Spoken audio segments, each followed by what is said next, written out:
Everybody wants some blast of magic, magic, magic, magic, magic, magic. Look up the magic in me.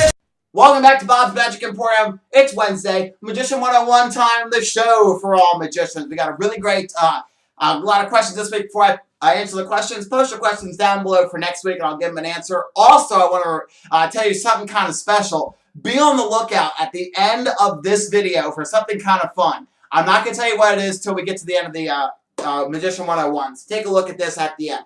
Alright, so the first question, or it's more of a comment this week, comes from 5555 Trumpet. It says, thanks for answering my questions. After thinking about it, I decided to buy the Devil's Cabinet trick, which will be uploaded on a video tomorrow. Smiley face. Alright, and I've seen the video. It's a very cool performance. If you haven't seen the Devil's Cabinet, I kind of went over it last week, but what it is, it's a box with a ball and a dividing line in the middle and then a glass on the other side.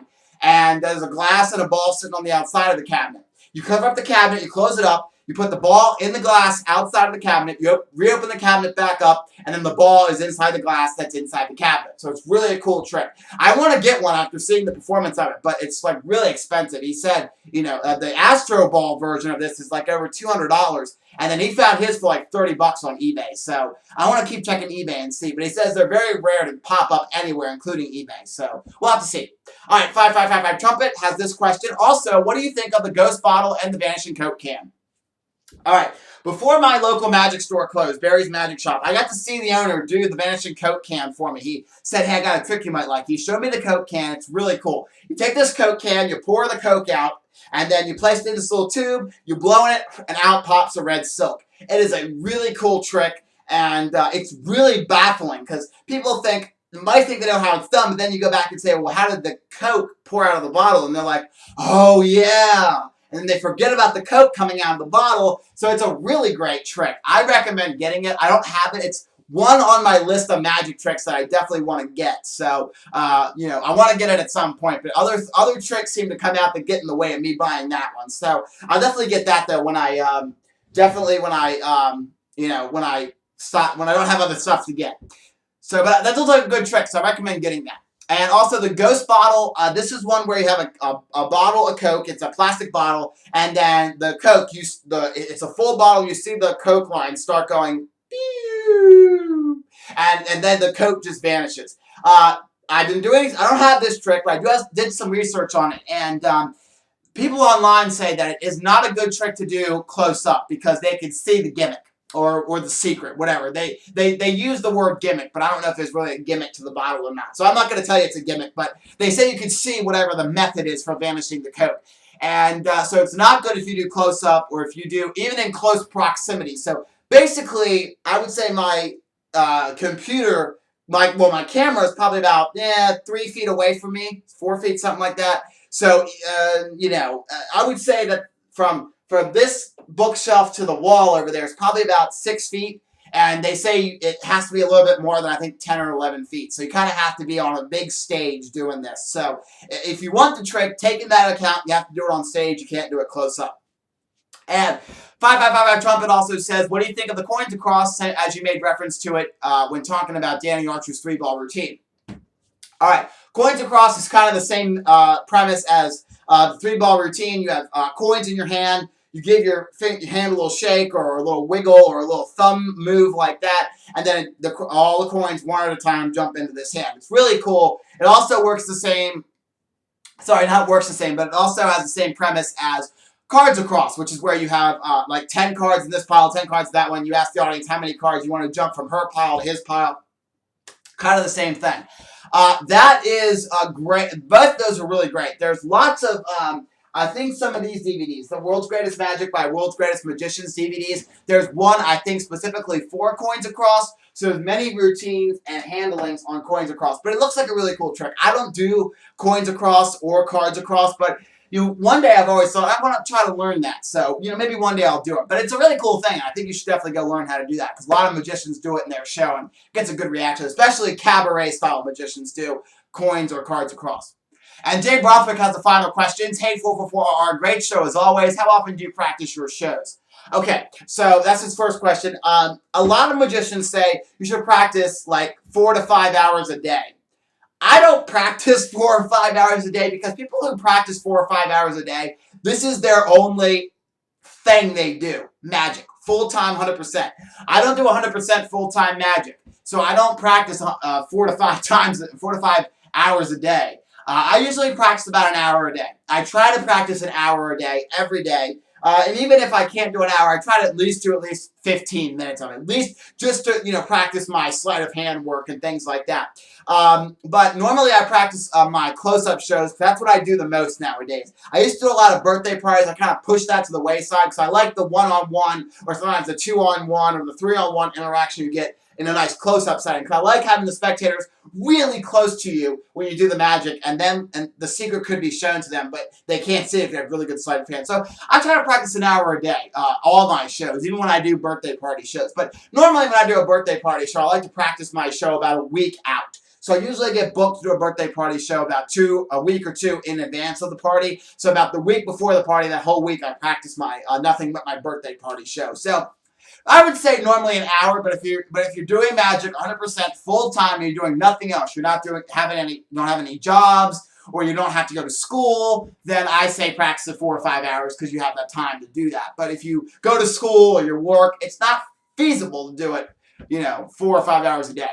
His next question is, do you think the balloon swallow is easy to do? I don't actually know how to do the trick. I'm doing it the way I find comfortable. That's not the correct way to swallow the balloon, the way I do it, because I never actually learned it. I learned it from a YouTuber who sent me a PM with very brief instructions on how to sword swallow or balloon swallow, and he didn't really go over how to do it, and then he wouldn't message me back on the rest of it.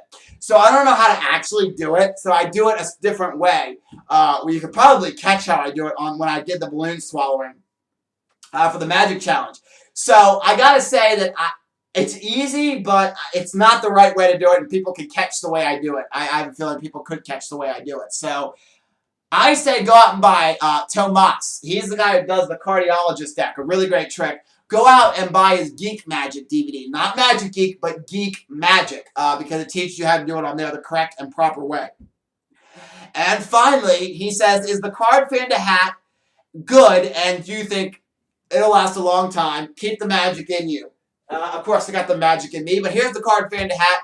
I got this off of eBay for about 35 bucks. It's the best investment I ever made. I love this thing. This thing starts as a card fan, so I'm going to go ahead and get this into card fan mode. Normally, I'll take a card, and I only have one here with me, but I'll take the card, place it inside this little crack here, and then I'll have them all the way around and on the back side as well. And then I'll go, you like my card fan? I don't. And then I'll flip it up, and boom, it turns into a hat. And then I place the hat on the ground, and I use it as my tip receptacle for my street shows. And I use this only in street shows, by the way. I do the card fan, cards go everywhere, and then I place this on the ground, use it as my tip receptacle, and then I leave it there until I'm done with my street show. It's a great thing. This does last. This is actually a cheaper version, so I don't think this would last, but there's some here in America that cost American dollars, like 89, 90 bucks and upwards. So I don't know, those are probably going to be a little bit better quality. Right here, this is starting to come up a little bit. So this is not the best quality cards. I think the ones that are like 90 bucks and up, I think they're actually made with bicycle playing cards. So I kind of think that you all, I'm sorry, well, okay, I'm losing my train of thought here. I think that you should definitely buy it, but if you don't have that, definitely look on eBay and see if you can find it for cheap. So that's this week's Magician 101. Hope you all enjoyed. Post your questions down below for next week. Now, two more things before we end the show. I want to first talk about the schedule. There will be a day before Thanksgiving episode of Magician 101, so that's going to be the 23rd of November, and there will be an episode uploaded on Christmas Day. So the week before Christmas, the Wednesday before, I will say post your questions down below, and we'll have questions, and we'll have a Christmas-themed episode as well. Maybe I'll do a Santa hat or something. All right, and now the final thing comes from Brandon Shepherd Studios, Inc. He sent me an email about a week ago. He asked me about my promo video. And I thought what I would do is for the final bit of Magician 101, before we end the video, I wanted to show you my promo video, what I have on my website, and so you guys can take a look at it and see what you think of it. and also maybe get some ideas for your own website and a promo video you can do on there. So take a look at my promo video for my website. Take a look. What did everybody think of the magic show? Awesome! Thumbs up!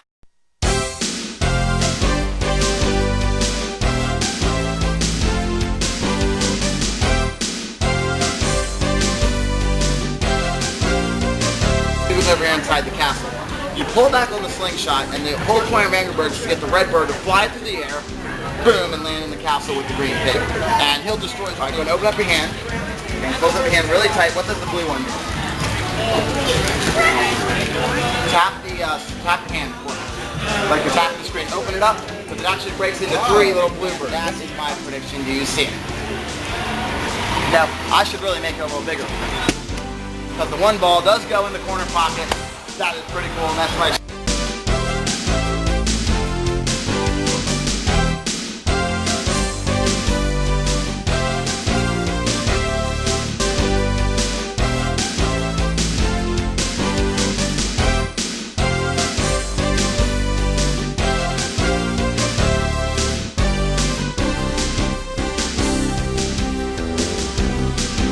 Right, turn them both over. Actually, they're aces.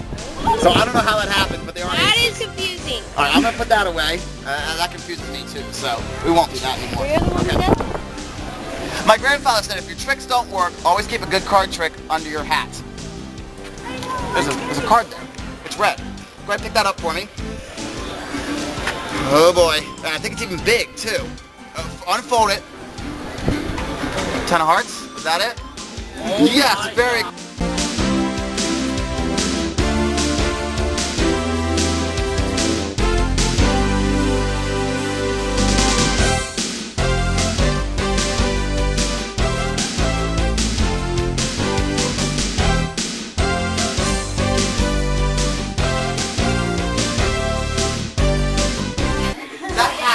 totally interfere with what I'm about to do. So here's what we're going to do. Try to translate the draw. Now, nobody is saying what the card is. When I say go, ready?